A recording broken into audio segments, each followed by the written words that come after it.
Yes, good morning students. आज हम class 10th में नेक्स्ट क्वेश्चन के सॉल्यूशन फाइंड आउट करेंगे। इससे लास्ट वीडियो में हमने class 10th Hindi medium chapter first exercise 1.4 के क्वेश्चन सेकंड तक कंप्लीट कर लिए थे। आज हम क्वेश्चन नंबर 3 शुरू करने जा रहे हैं और क्वेश्चन नंबर 3 है, कुछ वास्तविक संख्याओं के दशमलव प्रसार नीचे दर्शाए गए हैं। प्रत्येक स्थिति के लिए निर्धारित कीजिए कि यह संख्या परिमेय संख्या है या नहीं। यदि यह परिमेय संख्या है और P/Q के रूप की है तो Q के अभाज्य गुणनखंडों के बारे में आप क्या कह सकते हैं। तो क्वेश्चन नंबर 3 के अंदर 3 पार्ट हैं। तो 3 का फर्स्ट पार्ट,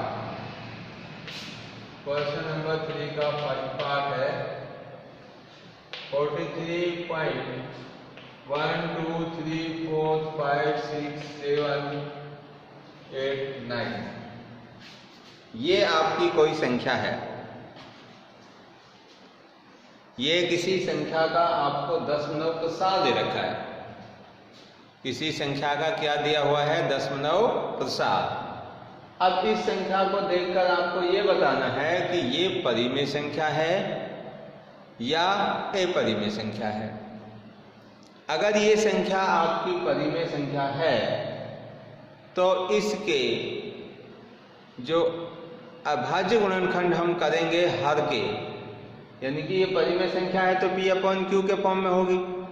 तो P/Q के फॉर्म में है तो इसमें जो हर है Q, उसके अभाज्य जो गुणनखंड होंगे उनके बारे में आप क्या कह सकते हैं, ये भी आपको बताना है। तो देखिए हमें कितनी चीज फाइंड करनी है। एक तो ये बताना है कि ये परिमेय संख्या होगी या नहीं। दूसरा, अगर ये परिमेय संख्या है और P/Q की फॉर्म में है तो Q के अभाज्य गुणनखंडों के बारे में आप क्या कह सकते हैं। यानी कि जो Q के अभाज्य गुणनखंड होंगे वो 2 के फैक्टर के होंगे या 5 के होंगे या कोई और फैक्टर के होंगे, ये हमें आपको बताना है। तो देखो, सबसे पहले तो हम ये चीज देख रहे हैं कि जो भी संख्या होगी उसका दशमलव प्रसार ये दे रखा है।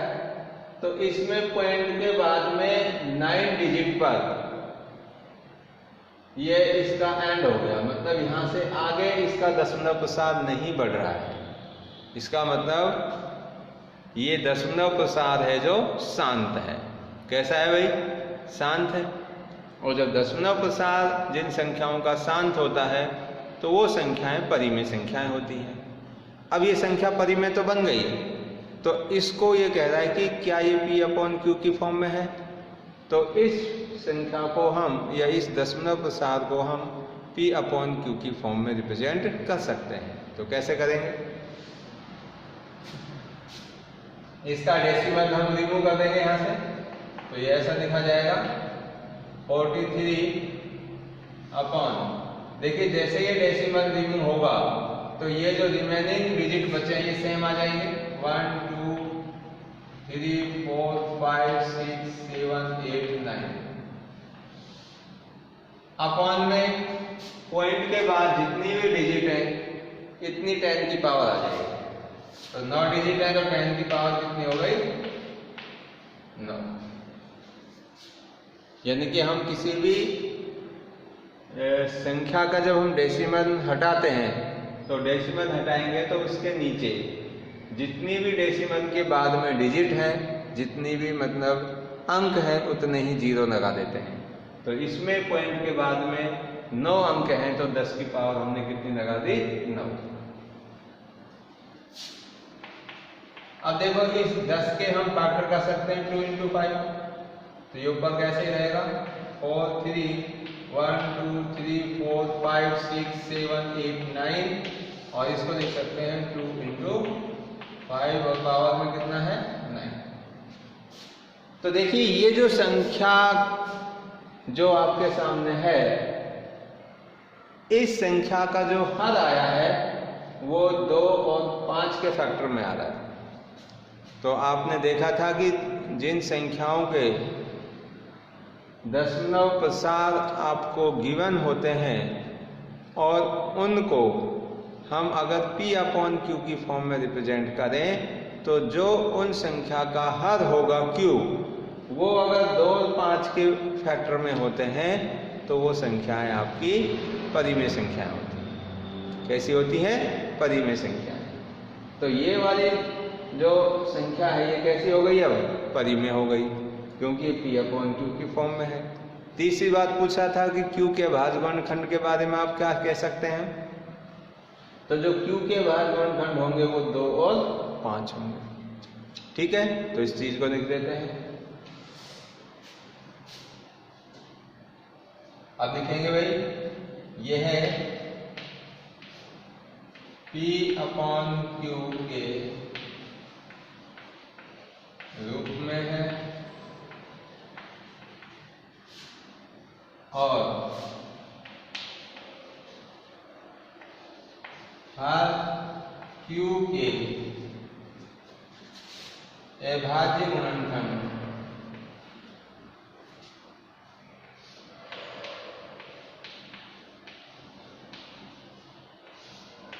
दो की पावर n एंड 5 की पावर m के रूप में है।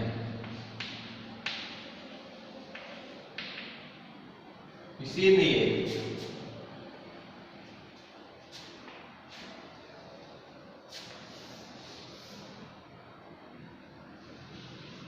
अतः यह संख्या परिमेय संख्या है।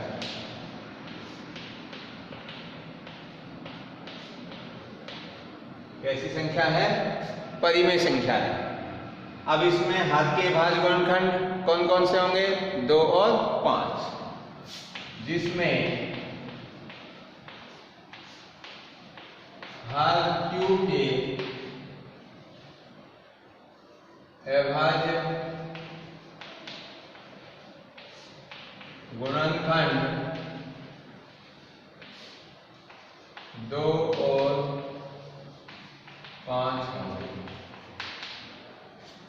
ये हमारा पार्ट इसका फर्स्ट है जो कंप्लीट हो गया। तो क्या निष्कर्ष निकला इससे कि जो फर्स्ट पार्ट में किसी भी संख्या का जो दशमलव प्रसाद है नीचे दे रखा था वो संख्या परिमेय है और P/Q के फॉर्म में भी है, और जो हर Q था उसके जो अभाज्य गुणनखंड है वो 2 और 5 के हैं। तो देखो इसका सेकंड पार्ट।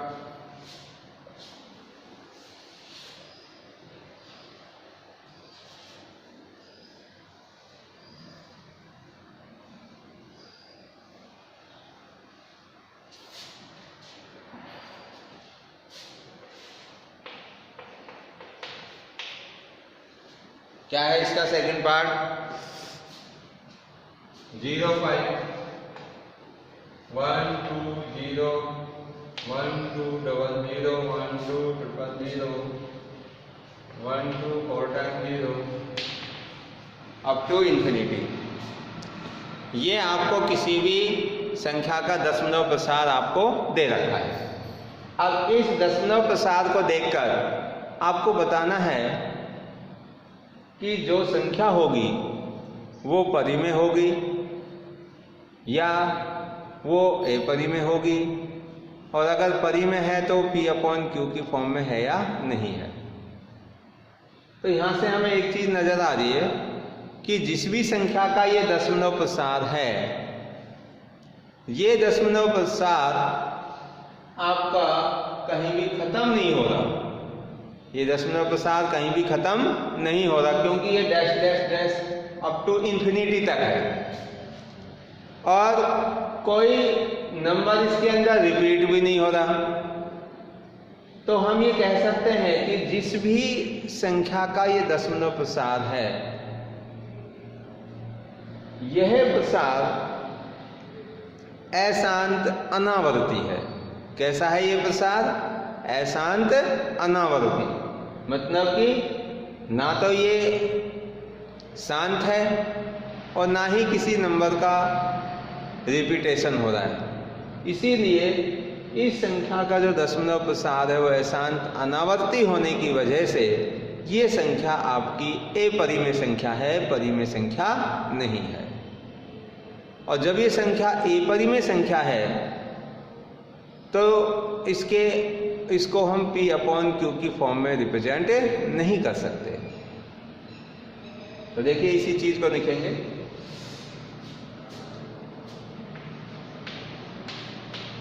यह दशमलव प्रसाद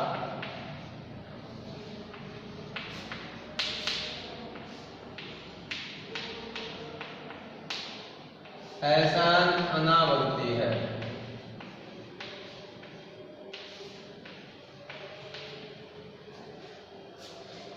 और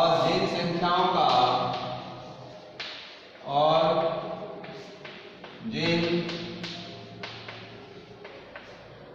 संख्याओं का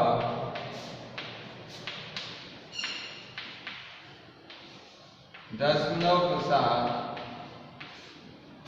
अशांत अनावर्ती होता है, अशांत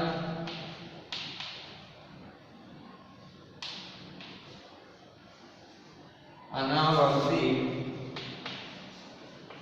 होता है, वे संख्याएं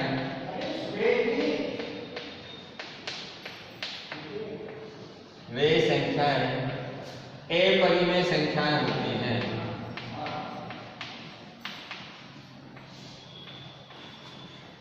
वे संख्याएं अपरिमेय संख्याएं होती हैं। और अपरिमेय संख्याओं को हम P/Q की फॉर्म में व्यक्त नहीं कर सकते। तो जब इसको P/Q की फॉर्म में रिप्रेजेंट कर ही नहीं सकते तो फिर इसके Q के अभाज्य गुणनखंडों के बारे में हम कुछ नहीं कह सकते, क्योंकि जब ये इस फॉर्म में ही नहीं आएगा तो Q के अभाज्य गुणनखंड कैसे करेंगे। ठीक है, तो ये संख्या कैसी है? अपरिमेय संख्या है। नेक्स्ट है इसका थर्ड पार्ट।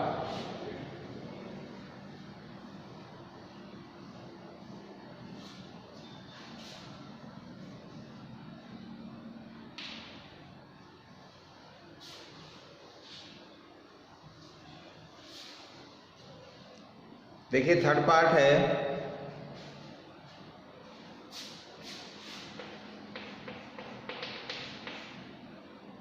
फोर 3.1 2 3 4 5 6 7 8 9।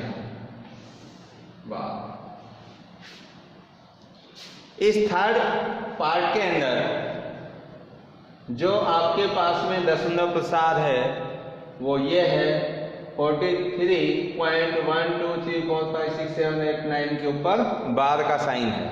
ये बार का साइन ये रिप्रेजेंट कर रहा है कि 1 से लेकर और 9 तक के जो भी डिजिट हैं ये बार बार आपके रिपीट हो रहे हैं, यानी कि पूरा ग्रुप 1 to 9 डिजिट का ये क्या हो रहा है? रिपीट हो रहा है। तो एक चीज तो आपको यहां से देखने पर पता चल रही है कि जिन भी संख्याओं के जो दशमलव प्रसाद हैं वो नॉन टर्मिनेटिंग मतलब अशांत और ये बार बार आ रहे हैं, इसका मतलब आवर्ती। तो जिन भी संख्याओं का दशमलव प्रसाद अशांत आवर्ती होता है वे संख्याएं परिमेय संख्याएं होती हैं। ये बात आ गई समझ में कि जिन भी संख्याओं का दशमलव प्रसाद अशांत आवर्ती होता है, ये क्योंकि मैंने इसको इससे पहले वाली वीडियो में ये बात समझा दी थी कि जिन संख्याओं का दशमलव प्रसाद अशांत आवर्ती होता है वो संख्याएं परिमेय संख्याएं होती हैं। क्योंकि ये देखो जो ये पूरा ग्रुप है जिसके ऊपर बार लगा हुआ है, ये वाला ग्रुप आपका बार बार क्या हो रहा है? आ रहा है, रिपीट हो रहा है, तो इसलिए ये परिमेय संख्या है। और अगर ये परिमेय संख्या है तो इसको हम P/Q की फॉर्म में रिप्रेजेंट कर सकते हैं, तो वो भी करेंगे हम। तो इसको इसी तरीके से जैसे बताया मैंने वैसे ही नोट करना है। ये है दशमलव प्रसाद, ये है दशमलव प्रसाद अशांत आवर्ती है।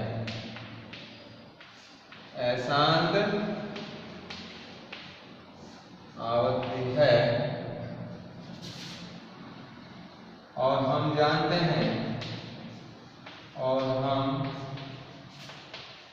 जानते हैं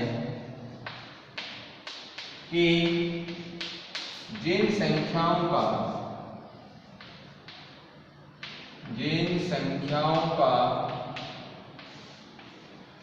दशमलव के साथ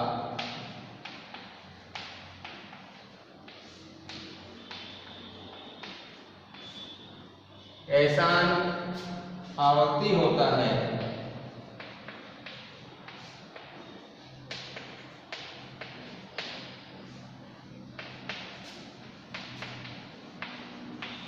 वे संख्याएं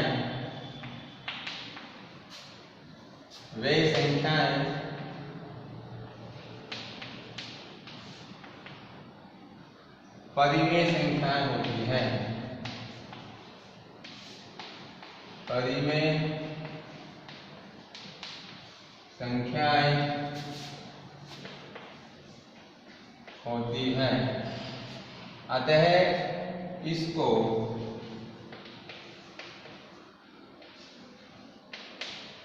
P/Q के रूप में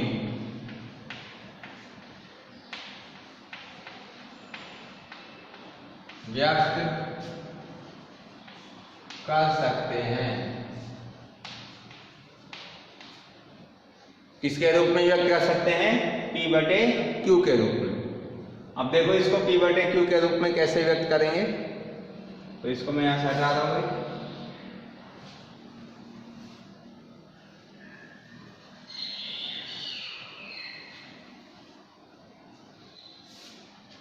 आप जब भी ये वीडियो देखते हैं तो नोटबुक साथ लेके बैठें और उसमें मैंने जितना यहाँ तक नोट कराया उसको आप नोट करते जाओ, क्योंकि बार बार इसके अंदर हमें रफ करना होता है, तो फिर आपको कोई दिक्कत नहीं आएगी। नोटबुक में साथ के साथ आप नोट करते जाएं। अब देखो इसको हम कैसे P/Q फॉर्म में रिप्रेजेंट कर सकते हैं।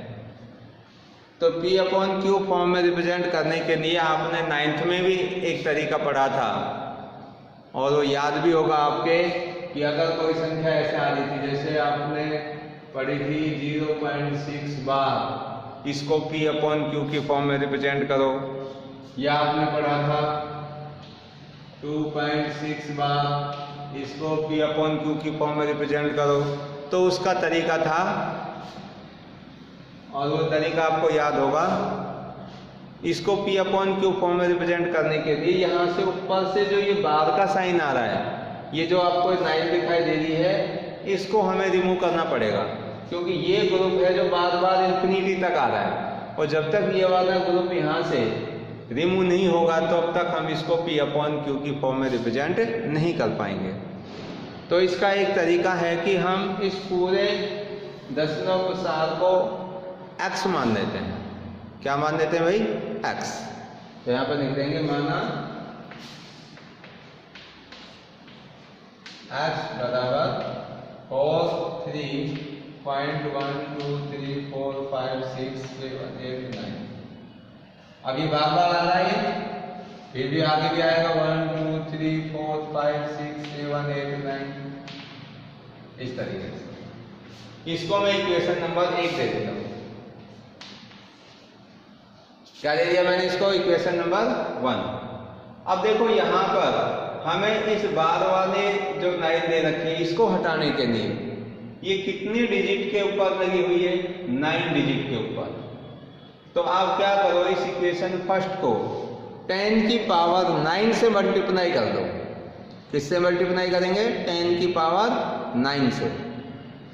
तो 10 की पावर 9 से जब हम मल्टीप्लाई करेंगे तो ये वाला जो डेसिमल है वो 9 डिजिट राइट हैंड साइड में आगे चला जाएगा, यहाँ पे आ जाएगा।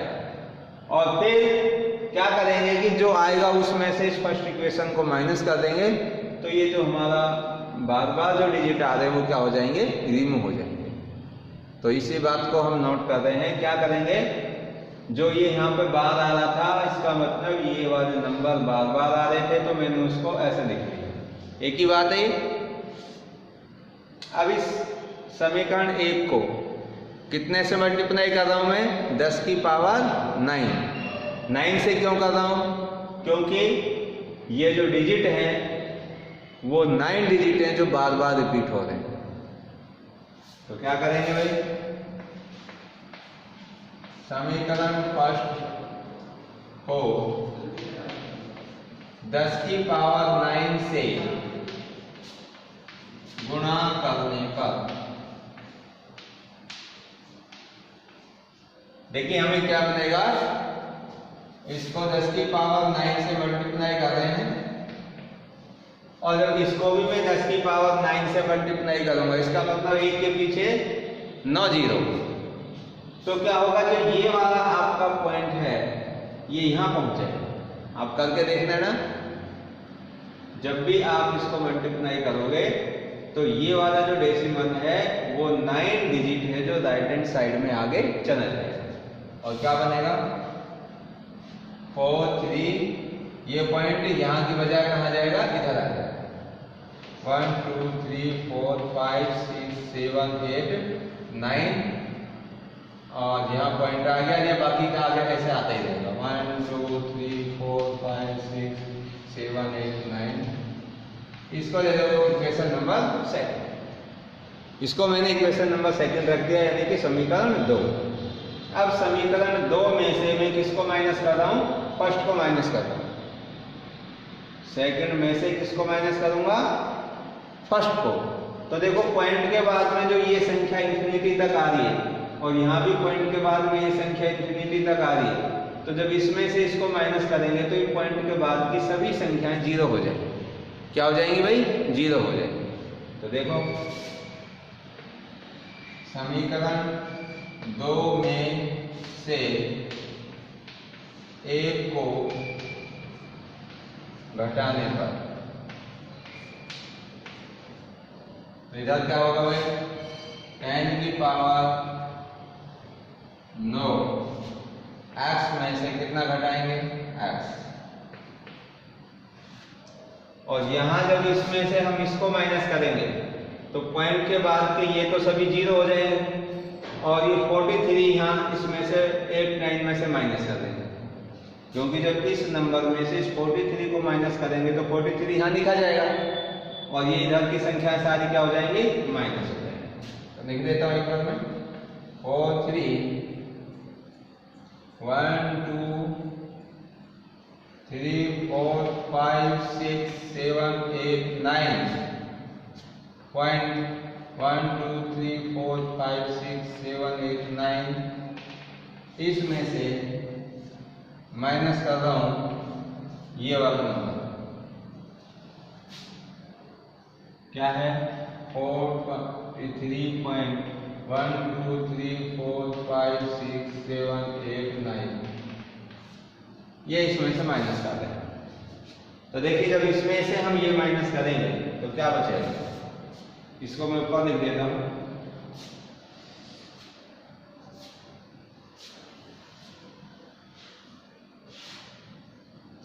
देखिए यहां से कॉमन कितना आ जाएगा, इसमें से x कॉमन आ जाएगा और 10 की पावर 9 यहाँ x कॉमन होगा तो इधर 10 की पावर 9 बचेगी, यहां से x कॉमन आ जाएगा तो 1 बच जाएगा।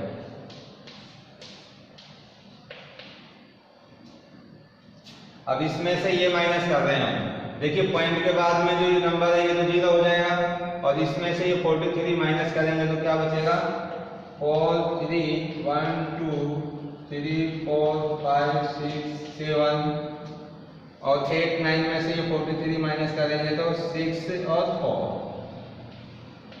4 6 बच गया और बाकी के सारे क्या हो गए, जीरो। अब देखो 10 की पावर 9, इसका मतलब 1 के पीछे कितने जीरो आएंगे, 9 जीरो।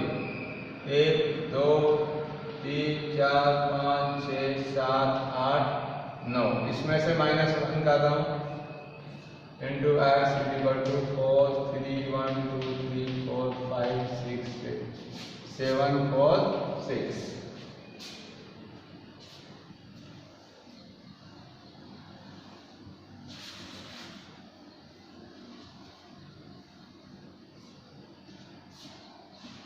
अब इस नंबर में से ये 1 माइनस करेंगे हम, तो देखो ये यहाँ से कैरी लेके जाओगे, यहाँ 10 हो जाएगा, 10 में से 1 माइनस करेंगे 9, इधर 9 बचेगा, इधर भी 9, ये नंबर बचे, क्योंकि इसके पीछे 9 0 है तो एक माइनस करेंगे तो ये जो 9 है वो 9 टाइम आ जाएगा, 3 3 6 और 3 9 इंटू x।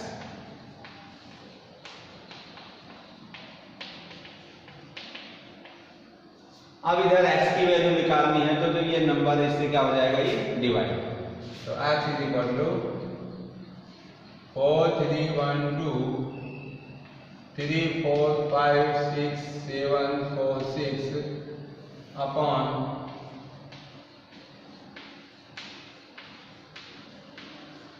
3 3 6 3 9।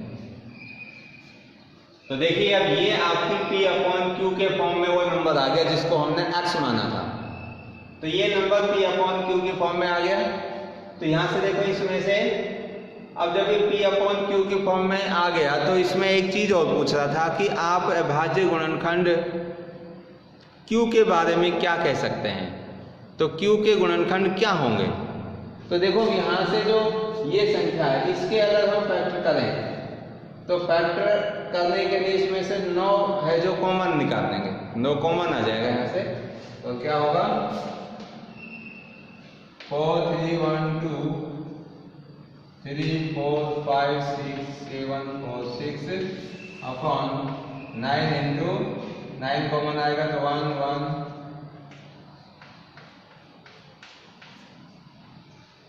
अब देखिए अब इसमें अब 9 के अगर हम फैक्टर करें तो 3 इंटू 3, जो ये अब आपका हर है, ये वाला जो हर है इसमें जो 9 आ रहा है, इस 9 का फैक्टर क्या हो सकते हैं 3 इंटू 3।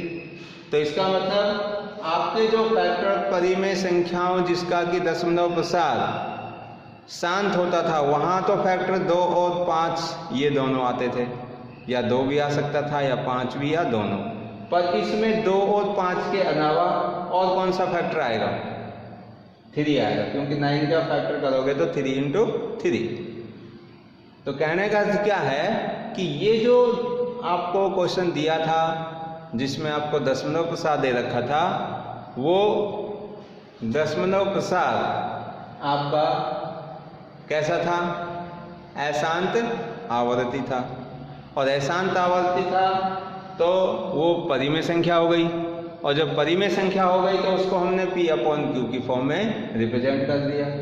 अब इसके अंदर जो हर है Q P अपॉन Q की फॉर्म में है ये, तो इसका जो हर है ये वाला Q, तो इसके अभाज्य गुणनखंड क्या होंगे, इसके अभाज्य गुणनखंडों के बारे में हम क्या कह सकते हैं, तो इसके अभाज्य गुणनखंडों के बारे में हम ये कह सकते हैं कि इसके अभाज्य गुणनखंड 2 और 5 के अलावा भी होंगे, 2 और 5 के अलावा, यानी कि 2 और 5 के अलावा कोई और एक इसके अंदर गुणनखंड होगा, जैसे कि यहाँ पर कितना आ रहा है 3 आ रहा है। तो इस बात को लिखेंगे भाई,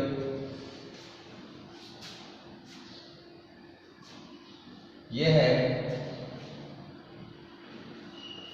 P बटे Q के रूप में है,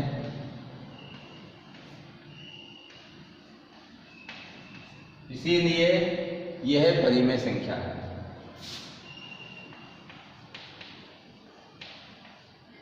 इसीलिए यह परिमेय संख्या है। Q के अभाज्य गुणनखंड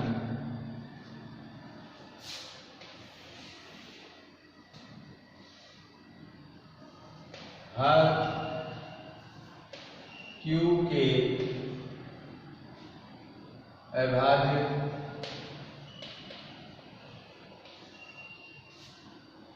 गुणनखंड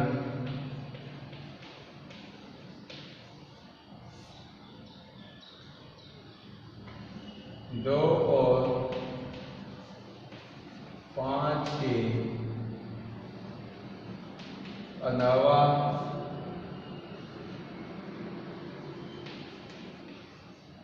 अन्य एक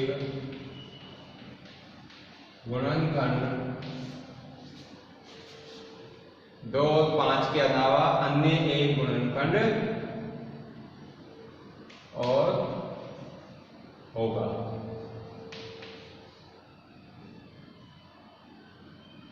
एक और होगा, 2 और 5 के अलावा अन्य एक गुणनखंड और होगा। तो ये इस क्वेश्चन का सॉल्यूशन था, जिसमें हमें ये बताना था कि जो ये दशमलव प्रसार था, ये दशमलव प्रसार आपका परिमेय संख्या का है या नहीं है। तो ये परिमेय संख्या का दशमलव प्रसार था, जिसको हमने P/Q की फॉर्म में रिप्रेजेंट कर दिया। और Q के अभाज्य जो गुणनखंड हैं वो 2 और 5 के अलावा भी होंगे, यानी कि एक गुणनखंड और होगा 2 और 5 के अतिरिक्त। तो ये आपका चैप्टर नंबर 1 आज फिनिश हो गया। और इस चैप्टर में आपको कोई भी अगर समस्या, कोई दिक्कत हो तो आप कमेंट करके पूछ सकते हैं। तो आगे का जो भी स्टडी मटेरियल है, कौन सा चैप्टर शुरू करेंगे, वो नेक्स्ट वीडियो में आपको बताएंगे। So thank you and thank you very much.